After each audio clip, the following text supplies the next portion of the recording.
కేసీఆర్ ఉండగా హైదరాబాద్ లో 1,00,000 double bedroom ఇండ్లు కట్టించిండు. ఇలా రేవంత్ రెడ్డి వచ్చినాక 1,00,000 ఇండ్లు కూలగొట్టిండు. అంతకు మించి కట్టింది అయితే ఒక్కటి లేదు. ఉన్నదా?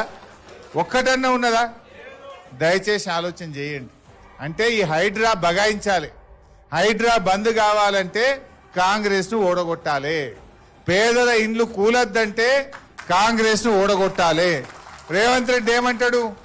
నేను 1,00,000 ఇండ్లు హైదరాబాద్ లో బస్తీలు ఖాళీ చేపించిన, రాత్రి ఆదివారం పూట చూసి కూలగొట్టినా, అయినా నాకే ఓట్లేసి ఇంకిని కూలగొడతానడా రేపు అంటాడా? అనడా? అరే నువ్వు తప్పు చేసినవురా, గరీబోళ్ళ ఇండ్లు కూలగొడుతున్నావు, పెద్దోళ్ళ కూలగొడతలేవు, మా గరీబోళ్ళు ఎంబడబడ్డావు అని బుద్ధి చెప్పాలంటే కాంగ్రెస్ ను ఓడగొడితేనే రేవంత్ రెడ్డికి సోయొస్తుంది.